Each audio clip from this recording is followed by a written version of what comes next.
Hi, my name's Andrew with BrainWorks, and I have my friend Monique here, and we're going to model some ways that you can self-identify your child's struggling learning problems at home. We're going to work with three main skills here. So first of all, what we're going to do is we're going to sit down and we're going to do some eye tracking. And eye tracking is a really critical skill for focus, reading fluency, and all kinds of different things. So what's going to happen is I'm going to take these pencils. I'm going to hold them about 14 inches apart, about 14 inches from her face, and we're going to have Monique have her switch her eyes from one eraser to the other, and as she moves from one eraser to the other, she's going to make a pivot and then go to the other eraser. And what we're looking for is for her eyes to smoothly transition, and as she goes from one pencil to the other, there's nice smooth strokes. We don't want to see any scooping over top or underneath or any bounciness. If those things are something you see at home, when you do this with your child, then you know they have tracking problems. Okay, so Monique, go ahead and roll with it. You see those nice, smooth, perfect strokes? That is an indication that Monique has great visual tracking. Okay, thanks Monique. So now, we're going to do some cross-pattern testing. Cross-patterning is how both sides of the brain communicate. And cross-patterning is vital for all kinds of memory, comprehension, and it helps the brain have a sponge-like mentality. So what's going to happen first is Monique's going to stand up and we're going to have her do some jumping jacks. What we're looking for here is for her legs and arms to make full extensions out and then come in. We're going to have her do about 10 jumping jacks for us. 1, 2, 3, 4, 5, 6, 7, 8, 9, 10. Perfect. Okay, so you see Monique had great extensions out, and she could come in. And if you can have your student at home go all the way out and in very well, have them count as well, because that makes the exercise a little bit more challenging. If you see that your student can't get their arms and legs to cooperate together, that means they likely have cross-patterning problems. Any kid over about the age of 7 or 8 should be able to do jumping jacks really well. So now we're going to do another cross-patterning exercise. It's a little bit more challenging, and it's going to test her a little bit higher skill level. What's going to happen is she's going to march opposite arm and leg. She's going to bring her leg to about a 90-degree angle and bring her arm up at the same time with it. And she'll bend at her elbow, and her thumb will touch her shoulder. So I'm going to get her to march in place first. Go for it. You can see how she's marching with a great system.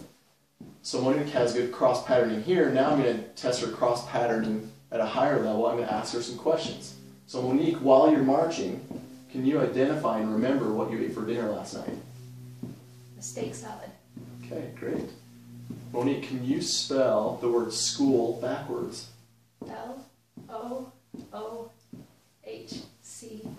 Okay, and that was great. And I put her on the spot there to test her cross-patterning, and she can do that very well. So, if, you can go ahead and stop Monique, if the student struggles to even orient their opposite arm and leg, and they're trying to figure out even how to gauge their weight and where to go with it, there's a pretty good chance they have cross-patterning problems. If they can march well, then they need to respond to questions, because marching uses both sides of the body, or both sides of the brain as well, and remembering does as well. So it's kind of like you're getting a person to remember two things at once, or causing an overload to see how they respond. So if your student struggles with the orientation of opposites, or they hesitate, or to answer the question that you ask them, or they quit marching as a whole to remember, you know that your student probably has cross-patterning problems. Now we're going to do one last thing, and it's a little bit of a challenging exercise. We're going to look at Monique's photographic memory, which is a vital skill for reading, math, and spelling. It's the skill that helps us to decode as we read. So we're going to come sit back down here at the table, and what's going to happen is I'm going to take some random letters that Monique does not know, and these are letters that are in a non-alphabetical order, and what's going to happen is I'm going to hide these from her, and both of us together are going to count out loud to the number 10, and somewhere in that I'm going to pull the information away and have her respond and tell me what she saw. Okay? So Monique, let's go ahead and count together. 1, 2, 3, 4, 5, 6, 7, Okay, we're going to stop there at 7. Now, Monique, tell me what you saw. A capital D, capital X, capital M. Okay, great. That's exactly the way she should respond. Now, it's also an option to have your student write this down as they do that. Okay, now we're going to do the same thing, but we're going to do 4 letters, and we're going to count to 10, and we're going to see how she does there. You ready? 1, 2, 3, 4, 5, 6, 7, 8, 9, 10. Now respond to me. Tell me what you saw. Capital, all capitals, T, X, N, Z. Perfect. So what's happening while Monique's counting makes it very difficult, I should say, to say the letters in your head while you're counting. I said X, but I meant Q. Okay. T, Q, N, Z. T, Q, N, Z. Q, but I said X, I just realized. Okay.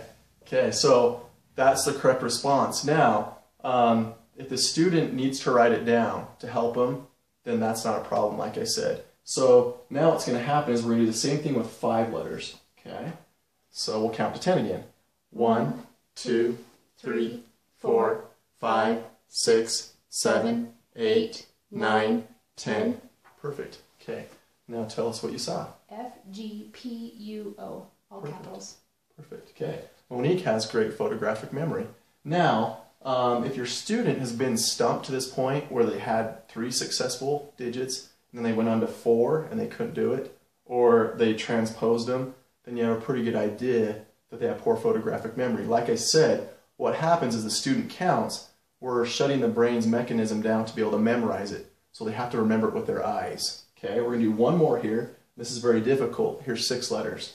Okay, 1, 2, 3, 4, 5, 6, 7, 8, 9, 10, 11. Okay. V, K, W, H, Z, D. Good job. That's not easy. And as you do this with your child at home, you'll realize how challenging that is. So if you do this simple assessment with your child and they can track with their eyes smoothly and they can do the cross patterning well and they do the photographic memory test well, the chances of them being successful in school is really good. If you have found that they struggle with one of these or all of these, then the chances of them having to work extra hard is difficult. So thanks for your time.